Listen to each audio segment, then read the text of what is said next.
يهده الله فلا مضل له ومن يضلل فلا هادي له. اللهم صل وسلم وبارك على نبينا محمد وعلى آله وأصحابه وسلم تسليما كثيرا. Ikhwati rahimani wa rahimakumullah, kembali melanjutkan membaca kitab Manhajus Salikin wa Tawdihul Fiqhi Fiddin karya Syekh Abdurrahman bin Nasir As-Sa'di rahimahullah.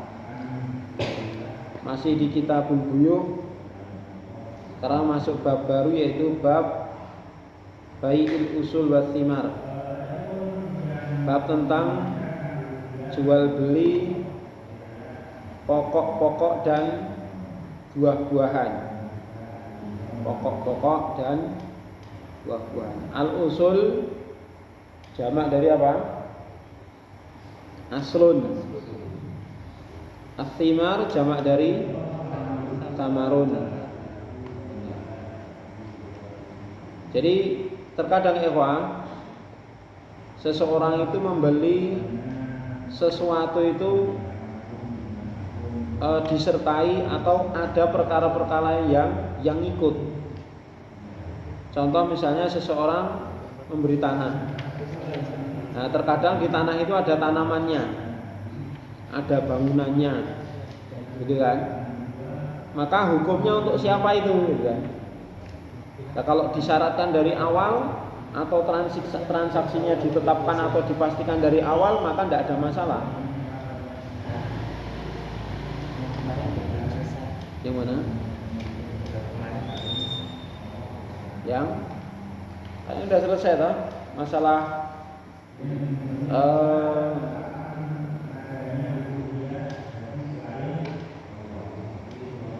kan sampai jual beli aroya itu kan? Muzabana aroya sudah toh?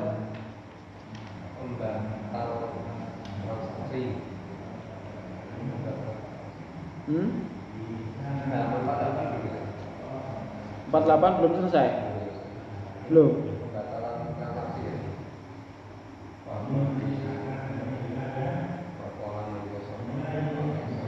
Mislu riba sore itu sampai situ.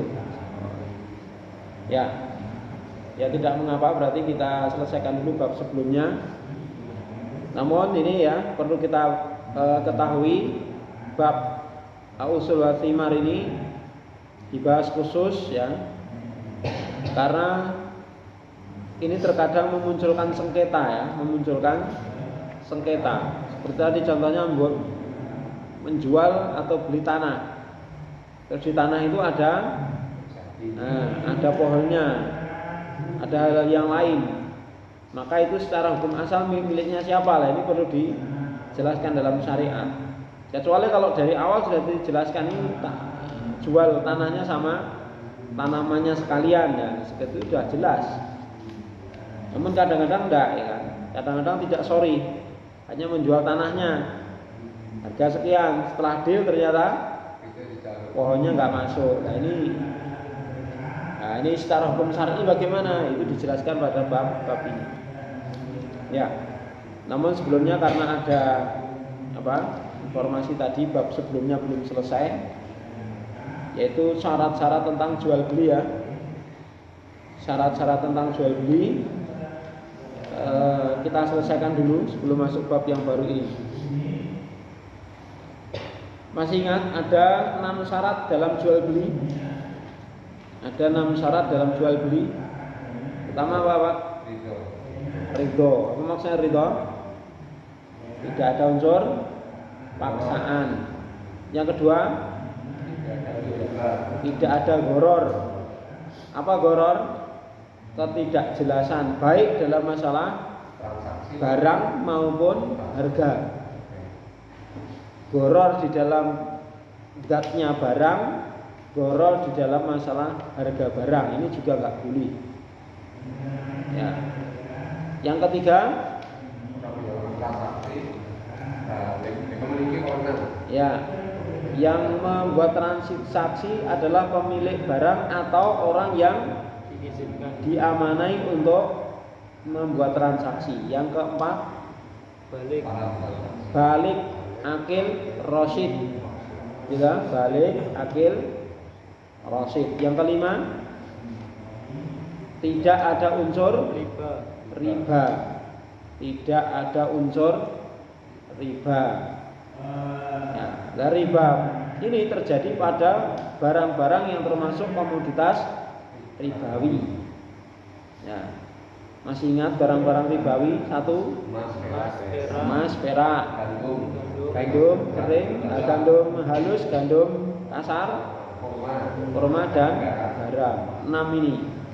Cuma dari sini para ulama berbeda pendapat, apakah hanya terbatas pada 6 ini atau bisa dikiaskan barang-barang lain yang ilahnya atau intinya sama dengan ke-6 barang tersebut.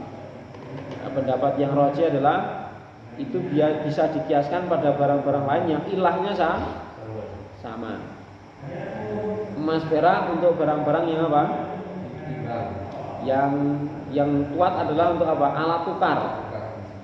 Emas dan perak itu ilahnya karena alat tukar. Kemudian selain itu ilahnya karena apa? Kutan, bahan makanan pokok. Bahan makanan pokok.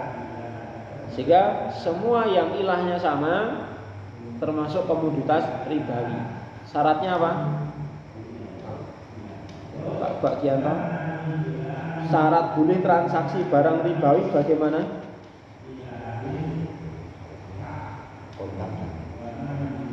Kalau sesama jenisnya, ya, sama jenisnya, maka syaratnya apa? Ya harus kontan dan sama, ya kan? Tapi kalau beda jenis, kontan saja, tidak harus sama. Misalnya emas dengan perak, itu jenisnya beda, tapi masih satu kelompok, maka apa? Syaratnya harus kontan. Ukuran boleh beda. Tapi kalau beda kelompok, syaratnya apa? Enggak ada syarat. Ya kan? Enggak ada syarat. Misalnya apa? Emas perak atau uang dengan beras, ya kan? Dengan garam atau yang lainnya, maka di situ boleh kontan, boleh beda, boleh cash atau boleh diutang. Ya kan? Boleh tempo. Ya.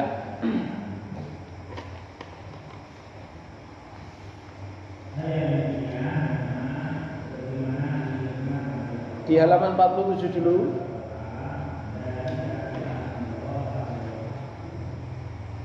Masih membahas syarat yang keenam apa? Transaksi tidak boleh pada barang-barang yang terlarang, baik secara zatnya, ya kan, baik secara zatnya maupun tujuan jual beli barang itu. Terkadang barang itu haram untuk diperjualbelikan karena memang zatnya. Contohnya apa? Homer, ya kan?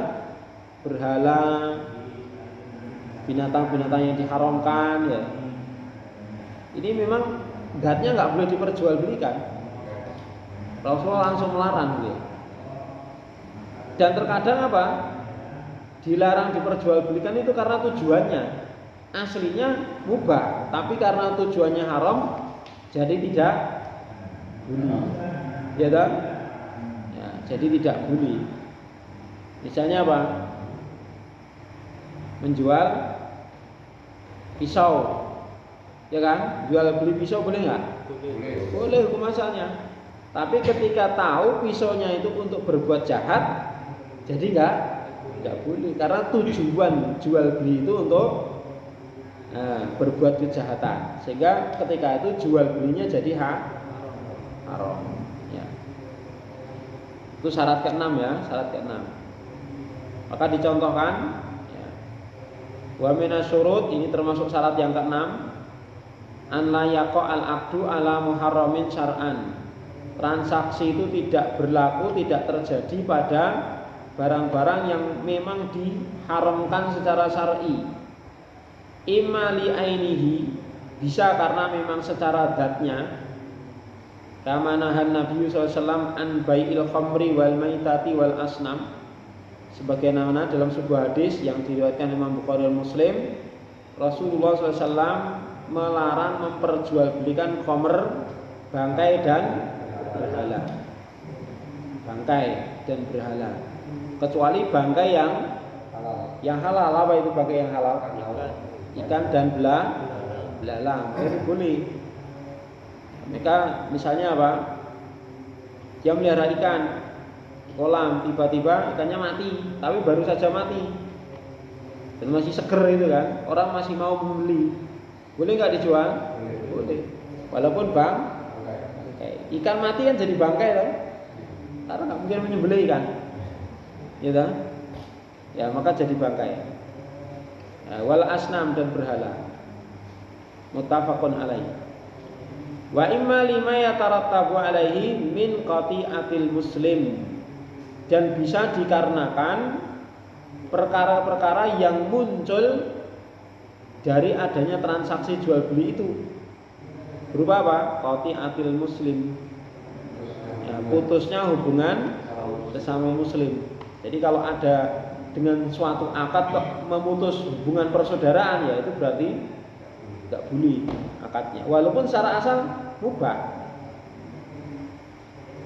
Kama sebagaimana dalam hadis juga nahan Nabi sallallahu alaihi wasallam anil bai'i ala bai'il muslim. Rasulullah SAW melarang jual beli di atas jual beli orang lain. Maksudnya apa? Itu sudah ditawar oleh orang lain, belum selesai, belum berakhir transaksinya, nah dia menawar, makanya tidak boleh. Wasyira'i ala syira'ihi wan najas. Termasuk juga apa? Membeli di atas pembelian orang lain. Ya. Wan najas dan apa?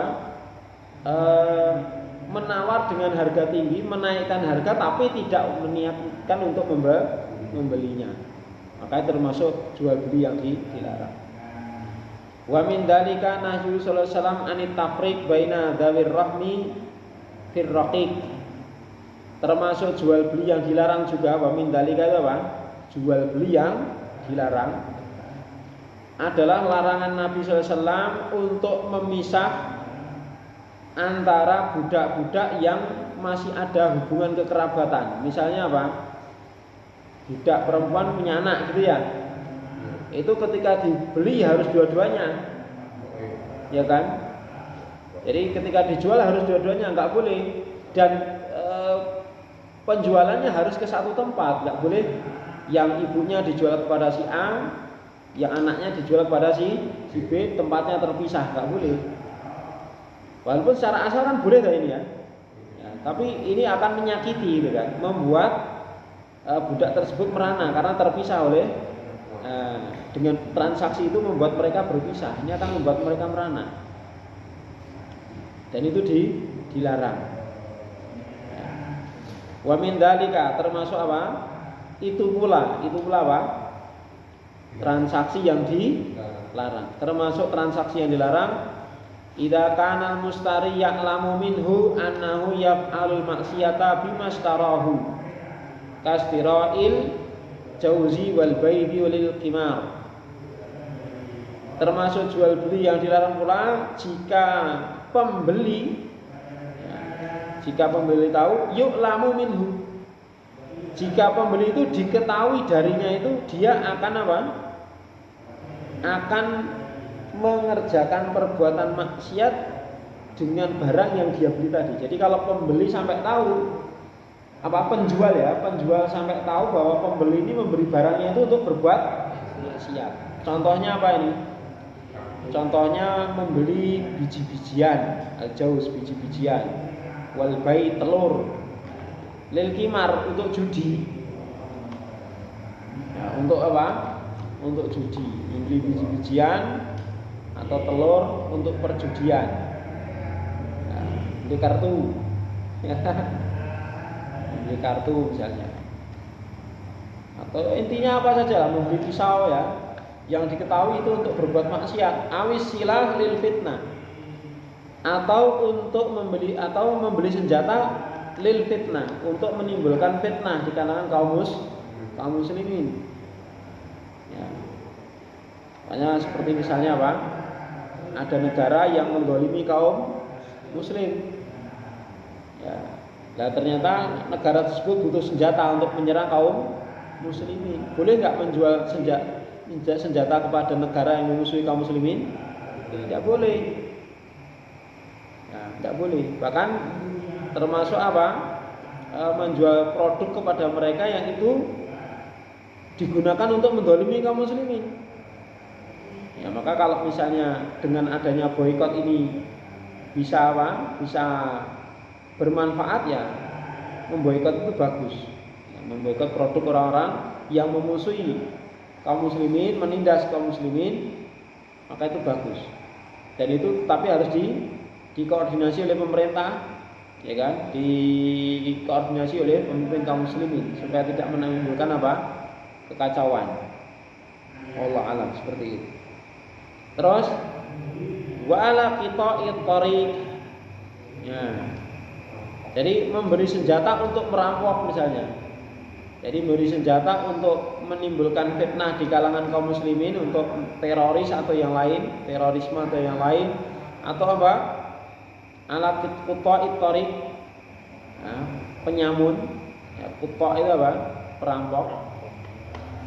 Ala qita'it thariq, menjual senjata kepada perampok. Ya jelas itu gunanya untuk apa? Jelas ya, untuk nodong dan lain sebagainya, maka itu dilarang. Wa nahan Nabi sallallahu alaihi wasallam an talaqil jalabi, dan Rasulullah juga melarang apa? Membeli barang kepada produsen yang ada di pelosok-pelosok.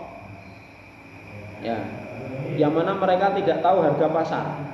Artinya gini, termasuk jual beli yang dilarang adalah ketika ya ada produsen-produsen yang mau menjual ke pasar tapi belum sampai di pasar dicegat,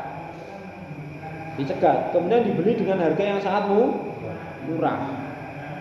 Maka ini tidak boleh, kecuali kalau dibeli dengan harga yang standar, misalnya hanya dipotong transport gitu ya. Artinya ketika orang itu misalnya ada selisih harga, itu ya masih wajar. Contoh misalnya dalam jarak 10 kilo ya, atau 15 kilo dari pasar. Orang kan mau ke pasar untuk menempuh jarak 15 kilo kan juga jauh. Misalnya per kilo dikatakan misalnya selisih 500 sampai 1000 kan wajar. Untuk transport itu wajar. Tapi kalau misalnya sampai separuh harga sendiri ya kan, di pasar 10.000 dibeli 5.000. Nah kalau 1 kintal kan sudah berapa? Selisihnya kan 500.000. Ya kan? Selisihnya 500.000. Nah, 500.000 ini kalau untuk ongkos kendaraan kan paling 50.000, ya kan? Ya kan? Maka seperti ini tidak boleh. Tidak boleh. Ini namanya apa? Talakil jalab. Talaki itu menemui.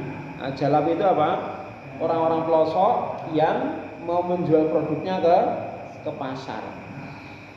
Ya, orang-orang pelosok yang mau menjual produknya ke pasar itu tidak boleh dicegat di tengah jalan. Kecuali seperti saat ini mereka sudah tahu informasi pasar, ya kan?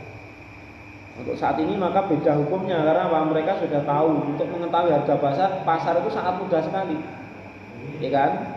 Mereka punya grup yang dengan pedagang-pedagang pasar, hari ini cabai sekian di pasar, oh, berarti untuk biaya transport sekian ya, enak dijual di rumah dengan harga sekian. Jadi kan sama-sama untungnya gitu loh. Jelas ya, petani tidak dirugikan, pedagang yang beli juga tidak rugi, dia bisa mendapatkan keuntungan. Jadi ilah pelarangannya ini apa? Ya biasanya itu dibeli dengan harga murah gitu loh. Makanya Rasulullah mengatakan di dalam hadis ini, la talaqau al-jalab. La talaqau al-jalab. Ya. Kalian jangan mencegat rombongan dari pelosok yang mau ke pasar. Faman talaqqa, barang siapa yang mencegat mereka, fashtara minhu, lalu membeli barang darinya, faida ata sayyidu as-suqa, lalu jika yang pemilik barang tadi yang dibeli tadi, orang pelosok tadi datang ke pasar, nah, kok tahu harga pasar, ya kan? Setelah tahu harga pasar, fahuwa bil khiyar, dia boleh memilih. Apa maksudnya milih? Boleh membatalkan transaksi. Murah sido ya, selisihnya banyak sekali kok. Kecuali nek Anda mau menaikkan harga. Di pasar 10.000 lah kamu beli cuma 5.000. Lah kalau misalnya mau naikkan 9.000 enggak apa-apa, tetap kamu beli enggak apa-apa. Mau enggak? Enggak mau lah. Ya sudah, berarti kembalikan saja uangmu, tak kembalikan barangmu mana? Ini mau tak jual ke pedagang langganan saya 10.000. Gitu kan?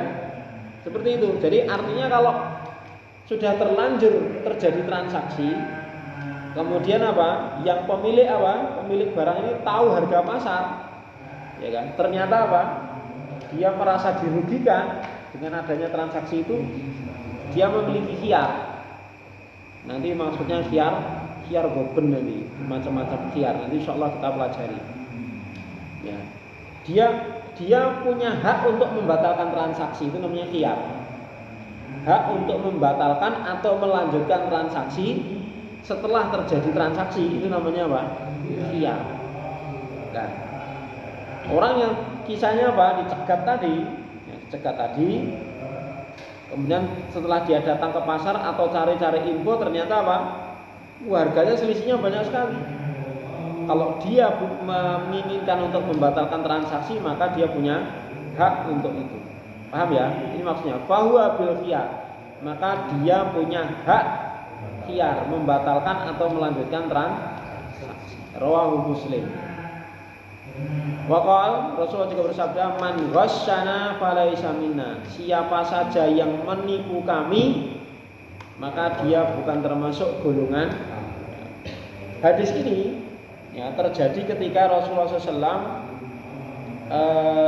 memeriksa barang yang ada di pasar.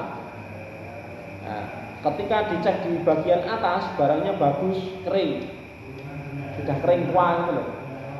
Nah, ternyata di bagian bawah ada yang masih basah, beda kualitasnya. Nah, maka Rasulullah mengingatkan orang ini, man ghassana falaisa, barang siapa yang menipu kami maka tidak termasuk golongan. Artinya jual beli seperti itu jelas ya. Jadi kenapa dilarang? Karena di situ ada gorornya. Karena yang dinampakkan bagus, sementara di dalam kualitasnya berbeda. Itu yang menjadi permasalahan. Terus dibaca masuk kisan wa mislu riba itu ya sekarang. Ya lanjut. Wa mislu riba sarihi at-tahayyul alaihi bil ilati bi'an yabi'a sil'atan bimi'atin ila ajalin thumma yashtariha min mushtariha bi'aqalla minha nabudan au bil aksi au bitahayyuli ala qalbi ad-daini au tahayyulu ala iba bil qurbi bi'an yuqridahu mi'atan taritu al-intifa'a bi syai'in min mali au iqta'ahu an dalika iwadun wa kullu qardin jaqona bahwa ini kayaknya sudah ya kemarin ya, karena di ujian sudah keluar ini. Iya tak? Ini di ujian kemarin sudah keluar, sehingga sudah kita bahas. Tapi nggak apa-apa, kita ulangi. Wa mislur riba sari, dan termasuk riba yang sangat jelas, pada sebuah transaksi adalah at-tahayyul alai bil ina. Ya. Tahayyul berkilah, ya, berkilah alal bayi, ya. Alal riba, ya, berkilah terhadap riba, ngakali riba dengan cara apa? Inah, jual beli sistem inah. Jadi sistem inah itu termasuk jual beli yang ada unsur ribanya, sehingga tidak boleh. Bagaimana bentuk transaksinya? Bi anyan yabi asil atan, yaitu dengan cara menjual barang seharga 100 misalnya, ila ajalin, secara tempo, dijual dengan harga 100 secara tempo. Sumaya stariha, kemudian yang menjual tadi membeli lagi, min mustariha, dari yang membelinya, bi aqalla minha, dengan harga yang lebih murah, nakdan tapi cash, au bil aksi, atau sebaliknya. Paham maksudnya? Contoh misalnya ini, Mas Ihsan tidak punya duit, mau pinjam ke saya, gitu kan? Nah, kalau misalnya pinjamnya 1 juta, mengembalikannya 1.100.000 kan riba. Iya tak? Mengembalikan misalnya Mas Ihsan pinjam ke Mas Rizky Adi misalnya, ya. Itu. Kalau misalnya pinjam 1 juta, kemudian nanti mengembalikannya 1.100.000, berarti kan ada riba, ada bunga. Paham? Itu tidak boleh, maka diakali. Bagaimana? Mas Rizky Adi menjual HP-nya ke Mas Ihsan berapa? 1.100.000, tempo nyicil. HP serahkan Mas Ihsan. Yes. Deal berapa? 1.100.000. Ya. Terus setelah itu HP-nya dibeli lagi sama Mas Rizky Adi 1 juta, tapi cash. Nih, 1 juta cash. HP-nya saya beli lagi 1 juta cash. Intinya apa? Intinya sekarang Mas Ihsan bawa uang 1 juta. Tadi nggak punya apa-apa toh? Sekarang bawa uang 1 juta. Tapi kan masih punya apa? Kredit HP berapa tadi? 1.100.000. Berarti nanti setiap bulan misalnya 100 11 bulan ke Mas Rizky Adi. Paham nggak? Bingung? Bingung nggak? Masih bingung? Jadi intinya gini loh Mas. Saya mudahnya gini. Mas Ihsan nggak punya uang toh, mau pinjem ke saya. Pinjem berapa? 1 juta. Lah, saya kalau meminta Mas Ihsan minta pinjemi 1 juta, tapi jenengan nanti mengangsur sebulannya 111 bulan. Berarti baliknya berapa? 1.100.000. Boleh nggak? Boleh nggak? Nggak boleh. Kenapa? Riba, ada tambahan. Jelas? Nah, kemudian saya akali. Ben sama-sama jenengan dapat uang 1 juta, saya dapat tambahan 100. Balik ke saya jadi 1.100.000. Diakali, dihilah, takhayul namanya. Apa? Diakali dengan cara apa? Seolah-olah transaksi jual. Ini caranya Mas Ihsan. Saya punya HP, ini jenengan beli 1.100.000 atau 1.200.000, kan hitungnya gampang, relasasi gitu kan. 1.200.000. Yes. Mau? Tapi nanti tempo, jenengan boleh ngangsur selama 1 tahun. Ya kan? Boleh ngangsur selama 1 tahun. Des, HP tak kasih. Mau enggak? Mau, ya. Tak kasih jenengan. Des, diterima kan HP-nya? Berarti detik ini juga Mas Ihsan punya tanggungan 1.200.000 kepada saya selama 1 tahun. Berarti nanti saya menerima berapa? 1.200.000. Jenengan megang HP. Tapi jenengan kan nggak butuh HP. Butuhnya apa? Duit 1 juta. Baik Mas. Daripada HP nanti jenengan nanti repot-repot jual, gini aja. HP-nya tak beli 1 juta, cash sekarang. Ini tak bayar 1 juta. Yes. Tapi jenengan nanti tetap apa? Ngangsur selama 12 bulan 100. Paham? Itu namanya inah, akal-akalan.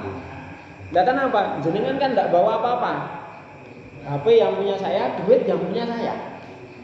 Ya kan? Intinya kan supaya Mas Ihsan tadi enggak bawa apa-apa, pulang bawa uang 1 juta. Cuman dia nanti mengembalikan ke saya harus 1.200.000. Ada tambahannya kan? Ya enggak? Tapi dikilah dengan apa? Seolah-olah jual beli. Itu namanya apa? Inah. Paham? Itu diulangan kemarin keluar itu. Jual beli seperti itu. Namanya jual beli inah. Itu diakal-akali. Termasuk riba. Asalnya itu utang piutang. Ya kan? Intinya Mas Ihsan utang 1 juta, nanti mengembalikan 1.200.000. Ada penambahan 200. Paham ya? Paham ya? Itu namanya inah. Ya. Au bitahayul ala qalbidain. Nah, au bitahayul ala qalbidain. Atau ngakalinya dengan apa? Memindah utang. Au tahayyuli ala riba bil qardi, atau mengakali riba dengan cara apa? Al qardi, utang piutang. Maksudnya apa? Ya, utangnya ya ditambah ya kan? Utangnya ditambah. Misalnya dia ada jatuh tempo, punya utang 1 juta, kembalikannya 1 juta tetap. Tapi jatuh tempo nggak bisa nyaur. Ya sudah Mas, utangnya diperpanjang. Nanti saya tambahi 100.000. Nah, ini namanya apa? Adanya penambahan di dalam hutang. At-tahayyul al-riba bil qardi. Bentuknya apa? Bi an yuqridahu mi'atan. Nah, bi an yaqridahu mi'atan. Nah, termasuk ini ya, akal-akalan riba di dalam transaksi hutang. Itu contohnya ini, menghutangi 100, uang 100, tetapi mensyaratkan untuk mengambil manfaat bisain min malihi, dengan sesuatu dari hartanya. Contohnya gini, Mas Ihsan, jenengan mau pinjam uang berapa? 1 juta, baik, tidak apa-apa, saya pinjami 1 juta. Tapi sebelum Anda bisa mengembalikan, saya mau pinjam HP-nya jenengan, atau pinjam motornya jenengan saya pinjam dulu. Nah, sebagai jaminan dan saya bisa memakainya. Ya, sebelum jenengan bisa mengembalikan. Tapi kalau jenengan bisa mengembalikan, motor saya kembalikan. Boleh nggak? Boleh nggak? Nggak boleh. Ya, nggak boleh. Kenapa? Di situ ada penambahan. Apa? Penambahan manfaat. Walaupun nanti baliknya apa? 1 juta. Utang 1 juta, baliknya 1 juta. Yang dihitung riba mana? Intifak tadi loh. Memanfaatkan barang. Paham? Paham ya? Nah, misalnya Mas Rizky Adi ganti ini. Nah, saya seneng utangi ini. Mas Rizky Adi utang kepada saya. Nah, Mas Rizky Adi ini punya kontrakan tapi belum laku gitu kan. Mau utang berapa Mas Rizky Adi? 5 juta. Baik, saya beri 5 juta, 1 tahun tetap 1 juta, tetap 5 juta. Tapi saya minta izin untuk tinggal di kontrakannya Mas Rizky Adi selama 1 tahun, sampai dengan membalikan uangnya. Boleh nggak? Nggak boleh. Karena apa? Ada ribanya. Walaupun di dalam utang piutangnya nggak ada penambahan, gitu. Tapi ada manfaat. Dengan mensyaratkan apa? Mengambil manfaat, memanfaatkan barang yang dikontrakkan tadi. Atau enggak 1 tahun, enggak lama-lama. Saya mau tinggal nanti di tempatin jenengan, di kontrakin jenengan ya 10 hari lah, karena saya mau nginep ya, di daerah jenengan, misalnya gitu ya. Maka enggak boleh seperti itu. Kalau nggadein barang tuh termasuk juga enggak? Nggadein barang. Nanti dibahas dalam pembahasan gadai. Ya. Dalam pembahasan gadai kita bahas. Jelas ya? Intinya gadai itu kan utang, jaminan ya kan. Maka tidak boleh dimanfaatkan. Memanfaatkan barang gadai berarti apa? Riba. Ya kan? Misalnya apa? Gadaikan sepeda motor, ya kan? Saya nggak punya uang nih, saya pinjam uang 2 juta, motor saya kamu bawa. Buat jaminan, itu kan maksudnya. Boleh nggak yang menggadai itu nanti memakai motornya? Nggak boleh. Itu riba. Kalau disewakan juga nggak boleh. Di tempat di desa itu ada ya, gadai motor itu Ustaz. Terus motornya cuma disewakan ke orang lain gitu. Dan maknya aja nggak boleh apalagi menyewakan. Ya kan? Dan itu sudah double itu. Ya kan ribanya berlipat-lipat itu. Maka untuk dirinya sendiri aja nggak boleh kok. Nah, maka kaidahnya apa nanti? Ini. Au i'ta'ihi andalika iwadon, atau memberikan kepadanya dari adanya apa? Dari adanya transaksi itu hadiah apa saja, dikasih apa gitu lah. Nah, dan itu disepakati di awal. Makanya sampai ada yang mengatakan apa itu makan-makan di tempatnya orang yang arisan itu nggak boleh. Ada yang mengatakan gitu. Karena arisan itu kan utang piutang kan, iya kan? Arisan itu utang piutang. Nah, makan-makannya itu ada yang berpendapat ya, ada ya Ustaz yang berpendapat itu termasuk nggak boleh. Kenapa?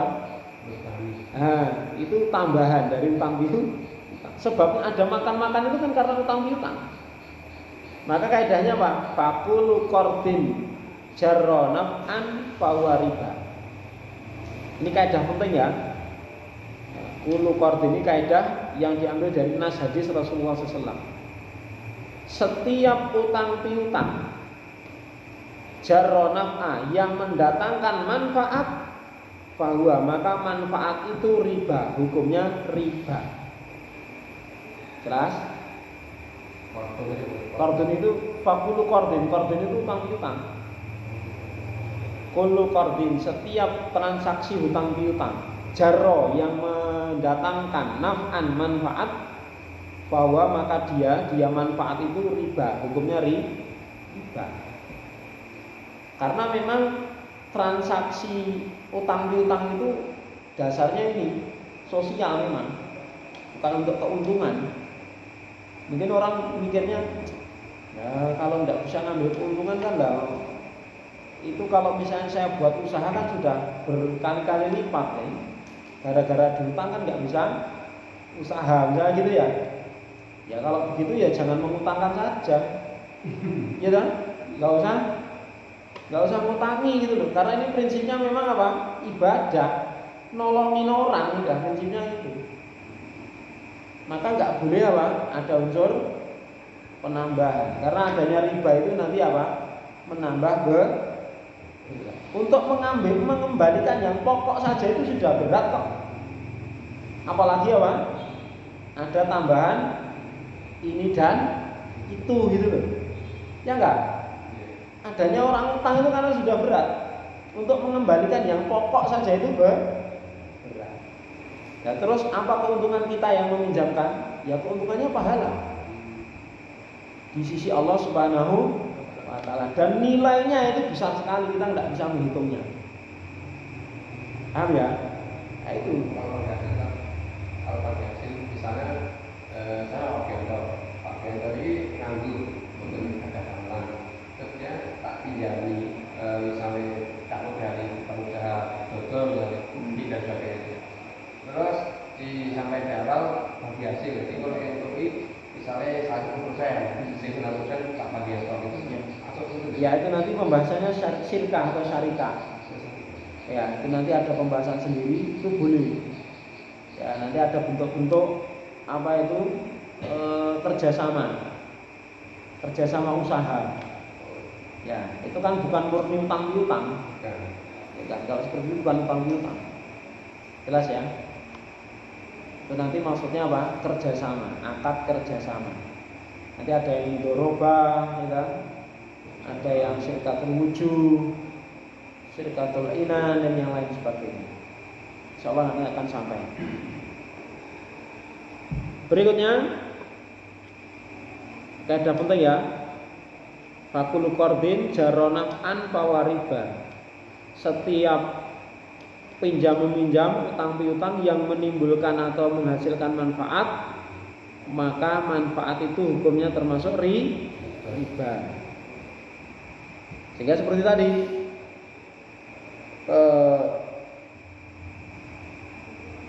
mensyaratkan dari awal, kecuali kalau di akhir ya, kecuali kalau di akhir misalnya si A pinjam sama si B, si A ini karena merasa ditolongin sama si B di akhir, ya kan, itu mengembalikan utang sama plus ngasih hadiah, itu tidak mengapa, selama itu tidak disyaratkan di awal dan atas inisiatif dari pihak yang mengutang, maka itu tidak mengapa. Jelas ya? Tapi yang tidak boleh itu kalau disyaratkan di depan. Ya. Kamu boleh pinjam, tapi nanti ya, saya milih motormu 3 dino.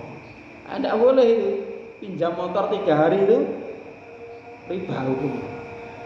Jelas ya? Nah, seperti itu. Wa minat tahayyuli bai'u khiliyi fiddatin ma'ahu ghairihi bifiddah. Ma'ahu ghairuhu bifiddatin. Termasuk khilah juga akal-akalan di dalam jual beli yang ada unsur riba, menjual perhiasan perak ya, ma'ahu ghairuhu bifiddatin, ditambah barang yang lain dihargai ya 1 perak. Maksudnya gini, ada orang menjual perak 1 gram, terus ditambahi 1 aqua misalnya, dibeli dengan harga apa? Ditukar dengan 1 gram perak juga. Kan perak dengan perak itu apa, ribawi toh? Syaratnya harus apa? Sama takarannya, sama jenisnya, dan harus kontan. Kok ini ditambahi 1 botol aqua? Nah, aquanya ini riba. Paham? Paham ya? Itu maksudnya. Aumud di ajwatin wa dirhamin bidirhamin, atau menjual ya 1 mud kurma ajwa ditambah uang 1 dirham dibeli dengan uang 1 dirham. Paham maksudnya? Jadi membeli kurma ajwa terus diimboi duit 1 dirham, berarti apa? Ribanya mana? 1 mud ajwa kan uangnya 1 dirham balik meneh, ya kan? Kenapa di sini ada dirham dengan dirham, ya kan? Ada dirham dengan dirham. Nah, dirham dengan dirham ini kan satu jenis, satu kelompok, syaratnya harus sama dan kontan. Sementara yang ada tambahan apa? 1 mud ajwa.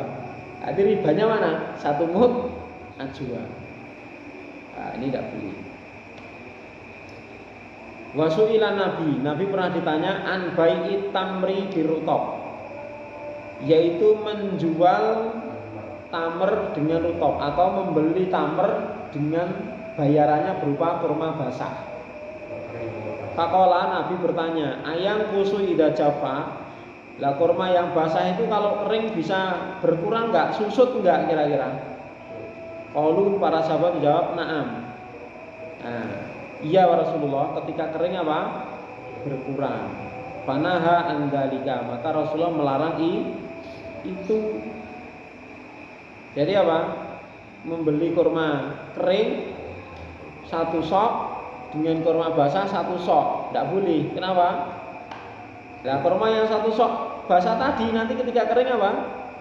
Kan enggak mungkin sampai 1 sok, mesti berkurang. Dari sisi ukuran, takaran maupun beratnya mesti berkurang. Maka fanaha andalika, maka Nabi melarang dari yang demikian. Dalam hadis yang lain, wanaha an bai'il as-sabrah minatamr, Rasulullah melarang menjual as-sabrah itu onggokan. Jadi yang nggak tahu ukurannya, pokoknya tumpukan kurma. apa saja ya, tumpukan kurma yang ukurannya itu tidak jelas, berapa liternya nggak jelas, timbangannya berapa kilo nggak jelas. Jadi cuma onggokan, maksudnya apa? Ombyoan, umbruan itu loh, burungan itu loh. Nah, la yu'lamu makilu, tidak diketahui takarannya berapa. Bil kail musamma, dengan takaran yang diketahui minatamr, dari kurma. Ya sudah, ini satu pohon ini saya tukar dengan kurma yang ada di rumah, misalnya 5 karung, boleh nggak? Nggak boleh, karena yang di dalam pohon ini masih apa? Belum diketahui. Ya kan? Kaidahnya kemarin apa? Al jahlu bi al jahlu bi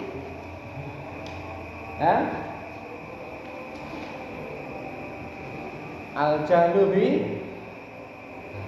tasawi, ya kan? Kal ilmi bi tafadul. Apa artinya?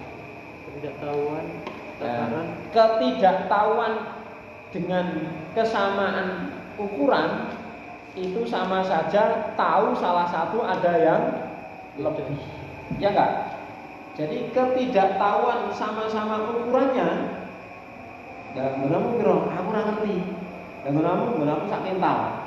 Yang satu jelas satu kintal, yang satu nggak tahu. Jadi ketidaktahuan ukuran ini pasti berimbas apa? Sama saja mesti apa? Salah satu mesti ada yang lebih kurang, yang satu lebih banyak. Paham maksudnya? Kaidahnya di ulangan ada ya? Ya, seperti itu. Ya, jadi tidak boleh, termasuk ada goror. Kenapa tidak boleh nih? Karena ada goror di dalamnya. Ada goror di dalamnya. Wa amma bai'u ma fi dhimmah, adapun menjual barang yang di dalam tanggungan. Jadi misalnya si A si B, si A punya tanggungan barang sama si B, fa in kana alaman huwa alai jaza. Jika dijual kepada orang yang memiliki tanggungan itu boleh. Misalnya si A punya utang barang sama si B. Misalnya apa? Dulu utang emas misalnya gitu ya. Utang emas 10 gram. Nah, sama si B. Nah, kemudian si B ini apa? Butuh duit. Anu aja si A, kamu nggak usah kembalikan uang, kamu beli aja per gramnya sekian. Itu boleh, ya kan? Jadi menjual barang yang masih dalam tanggungan itu boleh kalau dilakukan kepada apa? Kepada yang ada tanggungan. Artinya nggak boleh dijual pada pihak lain itu loh. Kan akadnya si A sama si B, nggak boleh dijual pada si C. Paham maksudnya? Paham nggak? Maka si B nggak boleh menjual. Si C, saya punya emas dan perak di emas 10 gram di si A. Dah saya butuh uang. Saya mau jual ke kamu berapa? Pokoknya per gramnya murah saja, 700.000. Nah, mau nggak? Mau. Tapi kan si C kan harus nagih sama si A, ini tidak boleh. Kan barangnya ini ada di si A. Ini tidak boleh. Bolehnya menjual kepada apa? Si A. Ya itu namanya apa? Fa in kana alaman huwa alai jaza. Jika barang yang di dalam tanggungan itu dijual kepada orang yang wajib menanggung, yaitu pihak yang mengutang, maka jaza boleh. Wa dzalika bisarti, yang demikian itu disyaratkan qabdi iwabihi qabla tafarruq. Harus dibayar cash sebelum berpisah. Yaitu syaratnya. Liqaul sallam la ba'sa an ta'khudaha bi si'ri yaumiha. Tidak mengapa bagimu untuk mengambilnya seharga hari itu, sesuai nilai hari itu. Jadi untuk nilai harga emasnya sesuai hari ini, bukan hari yang dulu. Dulu ketika utang emas itu per gramnya 500, sekarang 1 juta, maka boleh dijual dengan harga sekarang. Malam yatafarraqa, selama keduanya belum berpisah, wa bainakuma syai'.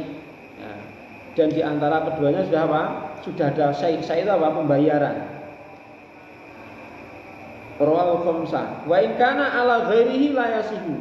Jika dijual pada pihak lain yang tidak ada transaksi tadi maka tidak sah.